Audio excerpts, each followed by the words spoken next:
Саламаңыздар, урматтуу телекөрүүчүлөр, эфирде Улукман. Студиянын меймандары мына оң тарапта Кадыралы Коңкобаев, филология илимдеринин доктору, профессор, Нурбек Акматов, филология илимдеринин кандидаты, Тыныстанов атындагы университеттин доценти, Ысык көлдөгү жер суу аттары боюнча 2 китеп чыгарган азамат. Андан кийин Махабат Шамшиева, филология илимдеринин кандидаты, Бишкектеги технология архитектура колледжинин директору. Бирок бир учурда ошо жер суу аттары менен алектенип жүргөн адис катары чакырылды. Андан тышкары тигил бош турган орунда Славян университетинин гуманитардык факультетинде кафедра башчысы Лира Сулайманова деген кызыбыз келген жок. Биз өткөндөгү көрсөтүүдө жер суу аттары боюнча бир учкай сөз кылганбыз, бүгүн ошону улантабыз. Ысык көлдү толук айта албай калды элек. Нурбек мырза, айтсаңыз, мисалы Тамчы деген айыл бар. Мына балыкчыдан нары көздөй эле жөнөйлүчү. Балыкчыдан наркы Тор айгырды, Сары камышты эми түшүнүктүү. Тор айгырды эле түшүнүктүү, анын легендасы бар.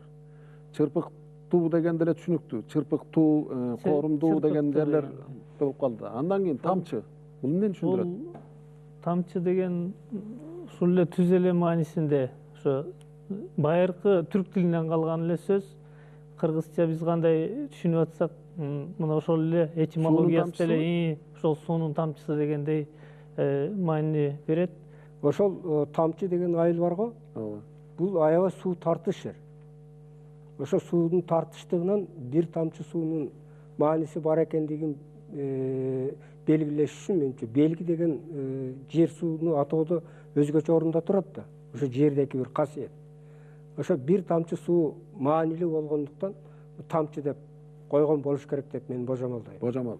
Тамчыдан нары кайсы? Кош көл. Кош көл, ал көл, Ысык көлдөн бер жагында көл бар да. Өзүнчө көл бар. Ошондон Кош көл деп эле аталып эки көл деген сөз. Андан ары Чоктал. Чоктал. Бул боюнча да варианттары бар. Негизи бул чок дагы кар деген мааниде чечмеленген да. Чоктал деген мындай. Чоктал деген эски кыргыз тилинде чок деген көп деген. Чок. Көптал деген маани. Түркчө чок деген көп, чоң, көп. Мунун көп далилдери бар. Чок. Күрмөнтү деген таштуу деген мааниден келип чыккан. Күрмөн деген ташпы? Күрмөл деген таш. Бул алачыктай үйдөй таштар бар ошол айылда. Кайсы элдин тилинде бул күрмөл? Кайсы элдин тилинде ташты түшүндүрөт? Бул кыргыз тилинде. Негизи байыркы түрк тилдерине кирип кетет да. Мындай сөздү укпап турсуз, бул түрк тилинде барбы кака ушундай күрмөл деген? Бул күрмөнтү деген унутулган сөздөр да. Көп сөздөрдүн баардыгы унутулуп кетти. Бул жерде күрмөнтү деген себеби ал жердин эң башкы өзгөчөлүгү бир кездерде күрмөн деп сементти айткан болуш керек. Бүгүнкү сементтичи? Цемент бир кезде иштетилгенби? Сөзсүз иштетилген. Бул кийин эле чыккан го дейм цемент. Жок. Кыргыз деген кил топо деп, күрмөн деп бүт ошол бир касиети бар, жабыша турган, катып кала турган, баш бир абалдан экинчи абалга өтө турган, туюндурган түрк тилдеринде, эски түрк тилдеринде сөз бар. Анда бул цементтин илгерки аты экен да. Аты бизде деген көп нерселердин аты болгон да. Кийин унутулду да булчу. Бул окумуштуу чоң таш деп атпайбы аны? Жок, ал ошо таштардын майдаларында чынында жанагындай касиетке ээ болгон нерселер бар. Бул таштан улам мына Бишкектин үстү ягындагы айылдарды карасаңыздар, толтур эле таш. Койт таш, чоң таш, таш мойнок. Таш дегендин мен бир кызык эмесин таап алдым да. Таш деген 8 чакырым жер экен. Бул мааниси дагы бар. Ушундан улам коюлганбы дейм, 7-8 чакырым жерде турат да бул эмелер, айылдар. Бул илгерки заманда бир топ сөздөр болгон, аралыкты туюндурган. Мисалы үчүн таш деген сөздү 6-8 километр, 6-8 чакырым аралыкты туюндурган 10 таш, 1 таш, 7 таш деп койгон жерлер бар. Бул түшүнүк бар. 7 карагай, 17 карагай деп кече эле мына Садыр акенин учурунда жанагы Нур Дөөлөт Ысык көлдүн жерин немегенде 17 карагай деген жер бар Ысык көлдөкүчү. Ошо карагайларды койгондагы өлчүлүп мына 17 карагайдын арасы саяктар силердин жериңер деп Нурдөөлөт баатыр жасаган экен. Ушу жер бөлгөндө бир кызыктуу фактылар бар экен да. Бир уйдун териси деген жер бар. Билесиздерби? Бул Сосновка. Сосновкадан мурда кыргыздар жашап турган экен. Баягы орус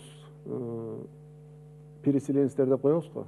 Көчүп келген учурда бир орус келип сураган экен. Бир уйдун терисине туура келе турган жер берсеңер жакшы болот эле деп. Ала бер деп коюп тур эми бир уйдун териси эмне? Тиги болсо барып алып туруп уйдун терисин жанагы балык кармаган жилкадай кылып ичке кылып кесип отуруп, ал уйдун терисинен кудай ургандай узун жип чыгыптыр да. Ошону менен ченеп туруп анан кийин Сосновканы бүт алган да. Сөз берип койгондон кийин кыргыз өзү илгерки кыргыз азыркыдай эмес да. Сөзгө уюган да. Бир сөзүнө турган. Ошо менен сөз берип койдук деп анан ал жерди берип коюшкан. Кызык фактылар көп экен. Көлдөгү Дархан деген айылдын аты эмнени түшүндүрөт экен?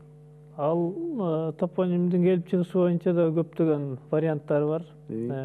Дархан деген негизи кыргызча Дархан болуп жазылыш керек. Дархан болуп айтылыш керек да. Дархан деген берешен деген. Монголияда дагы Дархан деген шаар бар. Мааниси бул маанилери деп коелу эми. Этимологиялар темир уста деген мааниде келип чыккан делинет. Бул Дархан тала деп коебуз. Кең тала деген мааниде деп атабыз.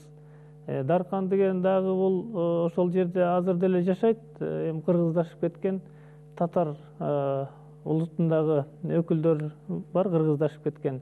Балким алардын жанакы титул чиндерине байланыштуу дагы ушул коюлуп калган деген маалыматтар бар. Негизинен кыргызча эле бул Дархан деген ошол жер шартына байланыштуу келип чыккан деп эсептейм. Дархан деген сөз мен билгенден берешен дегенди түшүндүрчү эле. Андай да мааниси бар. Адамга айтылса кең бейил, кол ачык, берешен деген, жерди болсо Дархан тала деп кең талааны эмес, берешен тала деп айтылат экен да. Айтматовдун Саманчынын жолунда бар эмеспи? Дархан талаам деп. Бул ошондойдон коюлганбы? Негизи орто кылымдарда Дарханда шаар болгондугу бул окумуштуулар тарабынан далилденген да. Барскон сыяктуу. Балким ошол темир усталардын шаары болгондур орто кылымдарда эле. Дархан деген темир уста деп кайсы элдин тилинде айтылат? Монголдордобу? Монголдордо. Жалгыз эле монголдор эмес. Бул жана жогоруда да айтылып кетти. Бул сөз мисалы Ысык көлдөгү мисалы кээ бир сөздөр иран тилинен коюлуп калган деген маалыматтар болот да. Иран тилдеринде да бар кээ бир сөздөр. Мисалы шор булак дейбиз. Шор деген сөз иран тилинде да бар, кыргыз тилинде да бар, жана монгол тилинде да бар да. Кыргыз тилинде деле ошол туз, шор дегенди ушундай эле түшүнөбүз да. Ошол эле маанини берет да. Тосор деген эмнени түшүндүрөт? Тосор деген сөз дагы бул ошол байыркы түрк тилинен калган сөз. Бүгүнкү күндө эми ал өзү кууш жер болуп атат. Ушул эле маанисинде түшүндүрүүгө аракет кылып атабыз, дагы изилденүүгө тийиштүү бул сөздөр. Мунун эл арасында, эл оозунда жокпу себеби? Жок болуп атат да. Азыр эми бир мезгилдерде дейт, ушул Ысык көлдүн жер суусун мыкты билген Боронбай Манап болгон дейт да. Жана Чохон Валиханов экспедицияга келгенде дагы ошол биринчи ушул Ысык көлдү жер суусун чечмелеп айтып берген ушул Боронбай болгон дешет да. Ал өзүнүн жана бийлик өнөрүнөн сырткары дагы ушул жер сууну абдан мыкты билип айта билгендерден болгон деп айтылат экен. Азыр андай билген адамдар аз болуп атат да. Биз ошо Ысык көлдөгү ушу жер сууну мыкты билип айткандардан бир аз жазып калдык, бир 5%-нен ушул китепте турат. Көбүнчөсүнүн көздөрү өтүп кетти. Муну бир сиздер окумуштуулар баягы жыйынтыктап туруп бир вариантын абдан айныксыз бир вариантын коюп, анан бир китеп чыгарсаңыздар жакшы болбойт беле? Өзү түкө бул жумушту жасоо керек. Бул эң биринчи иретте биздин окумуштуулардын милдети. Бирок жана айтпадымбы? Биз деген жетим калган байкушпуз. Бизди иштете турган адис болуп турат, адистер турат. Ар кимиси ар жерде жан сактайт. Буларды бириктирип, ошолорго мүмкүнчүлүк түзүп берип, бул жер суу аттарын изилдөө деген кабинетте отуруп алып эле бир нерсени жаза бериш эмес. эң биринчи иретте Кыргызстандын 4 бурчундагы жер суаттарынын баардыгын кыдырып жүрүп, жайдыргычтар кыдырып жүрүп чогултуу керек. Биздин Кыргызстанда бир мыкты жигит өткөндө кыргыздардын кырк уруусунун санжырасын жаздырам деп өз каражаттарын бөлүп, Рустам Мамаев беле? Мананов. Рустам Мананов. Ушундай бир азамат өз каражатына санжыралар жаздырып аттылы. Бул жакшы жумуш. Анан азыркы ирденип алган, колунда бар ишкерлер, бизнесмендер деп коелучу. Сиздерге кайрылам. Казакстандагы сиздер сыяктуу эле ишкерлер башка тармактарга кандай мамиле кылып атканына кызыгып көрсөңүздөр, көрө оокатты алып кетпейсиздер эч жака. Көрө оокаттын түбүнө эч ким жеткен эмес. Бирөөңүздөр кур дегенде ушул жер суу аттарын чыгартып өзүңүздөрдүн атыңыздарды жаздырып койбойсуздар ошол китепке. Мына ушул азаматтын аркасы менен ушунун баары жазылды эле деп кийин өмүр бою айтып жүргөнгө жакшы. Элла Майер деген швейцариялык аял 30-жылдарда Кыргызстанга келип туруп, Кыргызстанды карап көрүп туруп анан кийин жазган экен. Көчмөндөрдүн тукумдары 4 дубалдын ичинде жашагысы келбей атат дейт. 4 дубалдын ичинде мен кысылып кетем, тулчугуп кетем деп атышат дейт. Демек бул отурукташуунун процессинин учурунда келген аял, сырттан келген киши көзүнө көрүнүп турат да, ошентип жазып атат. Биз азыр отурукташуудан кийинки отурукташып калган, үйүнөн чыкпай калган кыргыздарга киребиз. Биз баягы илгерки жер шарынын чыгышынан батышына чейин ээн эркин куштай сызып жүргөн кыргыздар эмеспиз. Биз азыр бир тиинди санап калган, мишшан десе мишшан, дүнүйөкор десе дүнүйөкор, өзгөчө шаардыктар. Ушундай кыргыз болуп калдык. Бирок азыр да болсо ошол терибизден чыга алабызго деп ойлойм. Мына колунда бар жигиттерге эмнеге кайрылып атабыз? Бул мага керек эмес.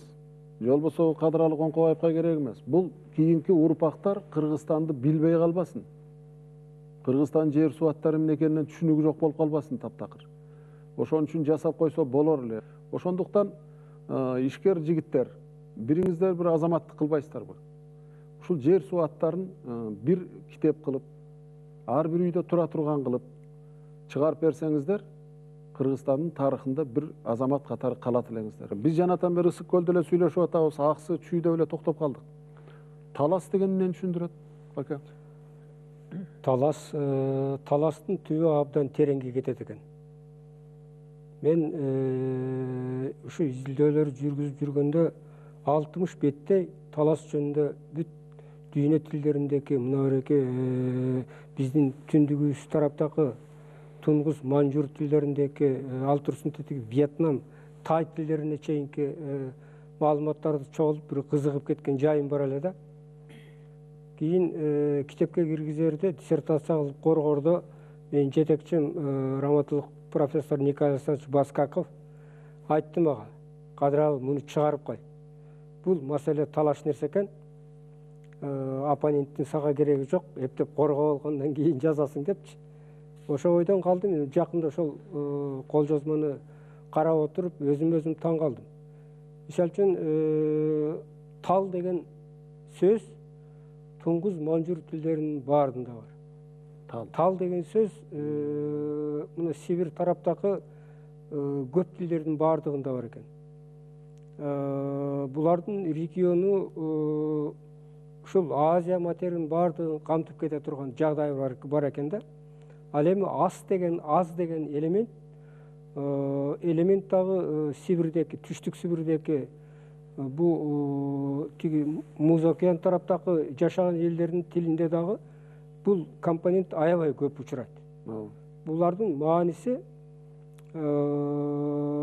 тал деген тоо деген, ас деген суу дегенди туюндурат да. Бул тилдердин жалпылап айтып келгенде. Анан кийин кызык жери чыгыш Монголияда бир чакан өрөөндөн аккан тоодон агып түшкөн талас деген суу бар экен. Чыгыш Монголияда бул. Тиги эле Владивостокко жакындап бараткан жагындачы. Ошол талас деген мына бизге келип талас болуп атат. Жанагындай эле го, жанагы чүй, Ысык көл сыяктуу эле. Анан кийин бизде келип талас болуп туруп калып атат да. Ал бул талас анан көчүп барып деги Кайсеридеги талас деген жерге дагы тушулуп атат да.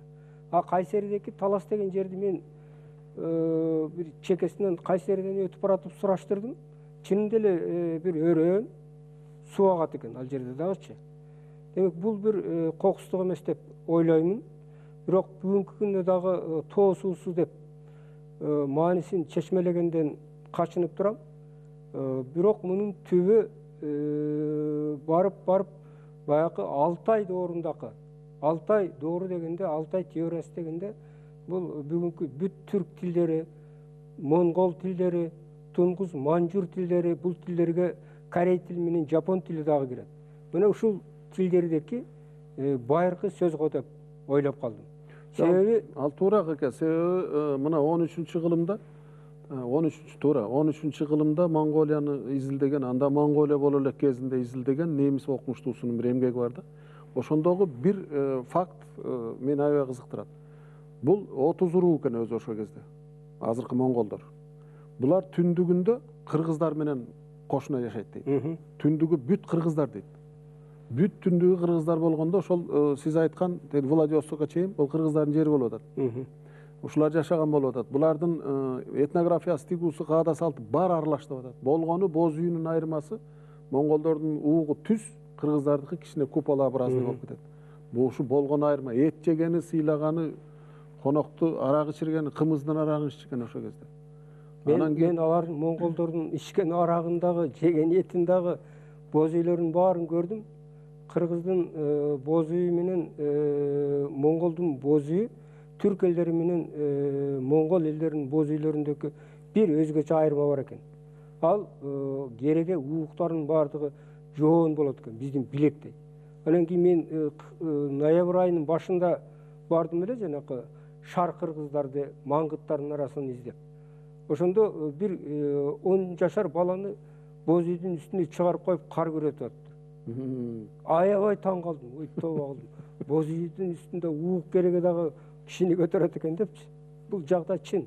Айтканы, жазганы чын. Анан жанагы талас деген сөз ошол жактан келиши толук мүмкүн.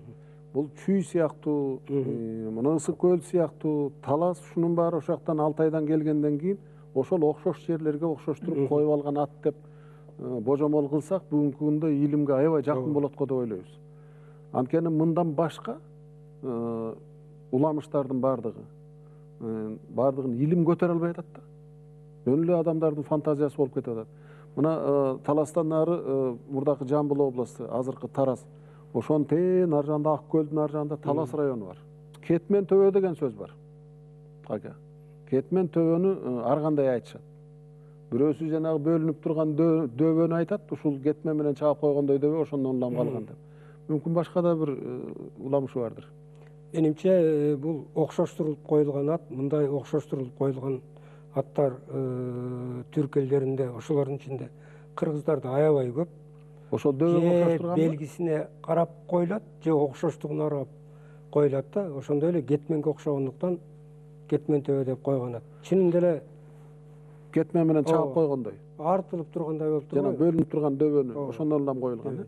Мындан башка версиясы жок, Дагы кайсы жерлер бар бизде? Бизде мисалы үчүн мен алайкулук болом, алайкуну айтып коеюнчу. Ар кандай тамашалап атышат, куу кишилер экен тигиндей мындай депчи. А чын-чынына келгенде алай деген аттын өзү бул кыргызча дагы эмес, түркчө дагы эмес. Бул мына бараки байыркы бүгүн жок болуп кеткен санскрит деген тилде коюлган сөз экен. Мунун мааниси мисалы үчүн ким алай. Эмнени түшүндүрөт? Мындай алай деген компонент катышкан сөздөр мына ушул биздин төмөн жагыбызда аябай көп да. Ал эми алай деген сөз Марко Полонун немесинде эле ушул алай кездешет да. Алай кездешет кийинки согда жазма эстеликтеринде бул биздин эранын баштарындагы андан мурдакы мук тоосунан жазылган жазма эстеликтер бар. Ошол жерде кук деген сөз жазылган. Кук деген чыгыш эран тилдеринде тоо дегенди туюндурган. Алай тоолору деген, алай ку. Алай эмнени Кийин- түшүндүрөт? Алай Алай деген жайлоо, мейкиндик.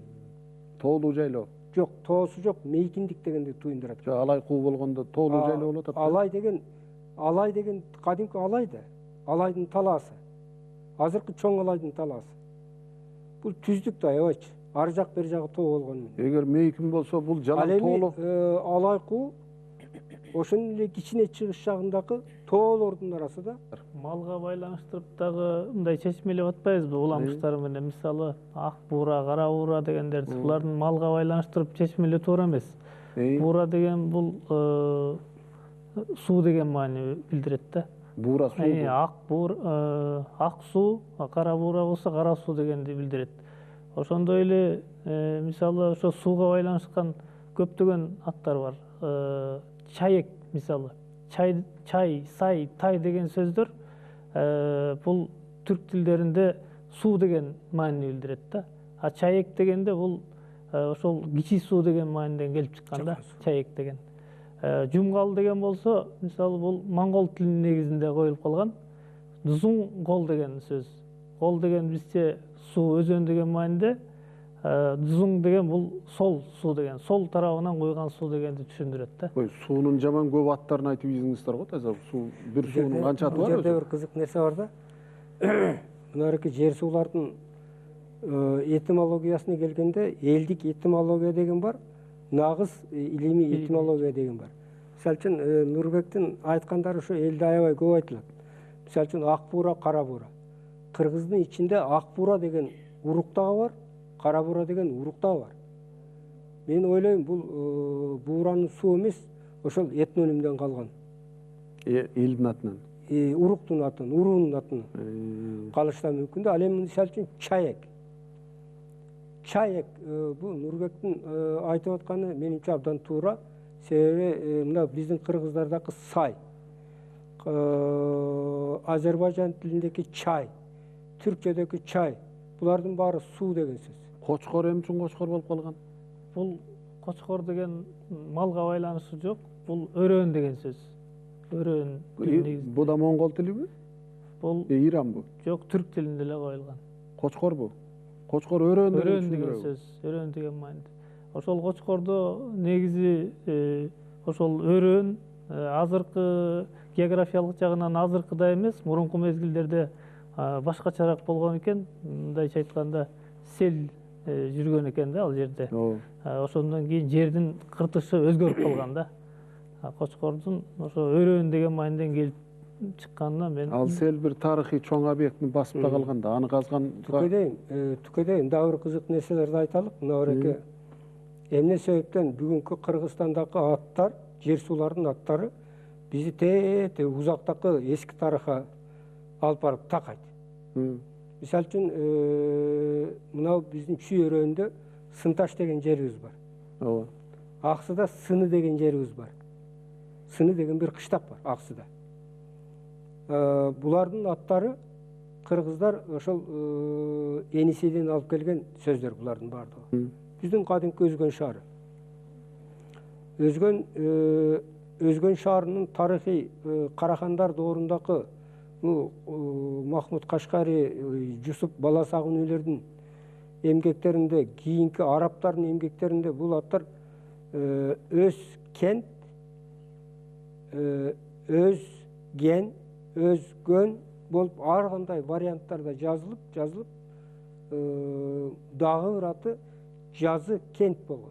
Жазы кент. Жазкент, Жазы кент деген себеби азыр Жазы деген суу ошол жерден агат да, Өзгөн жанынан. Ясы деген жазы да, Ооба. Жазы деген дарыянын аты.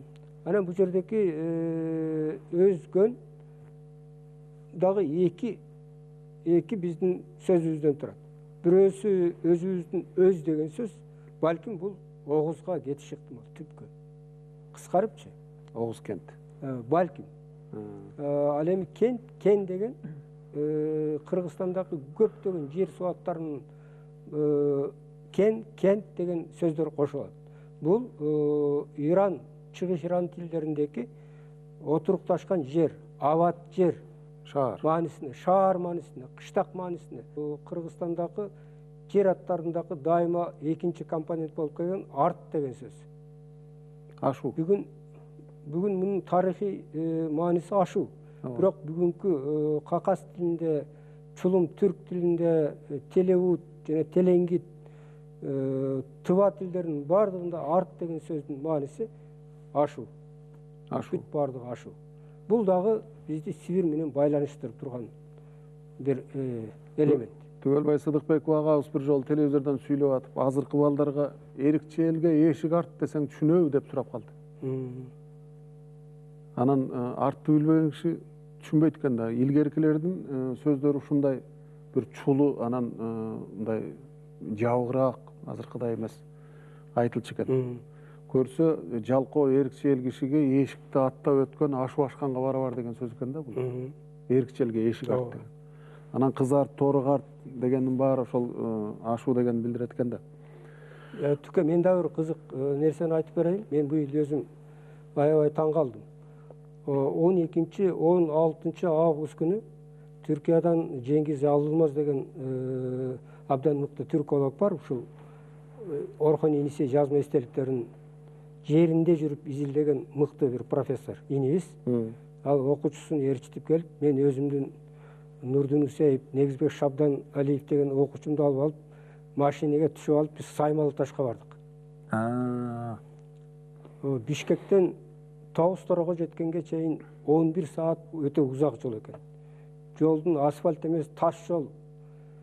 Кара Көө деген ашууга чыкканда, ашуунун башында туруп, төмөн жагыңды карасаң, жана башың айланат. Ушундай бир укмуш жер экен. Тоонун эң башына чыгат.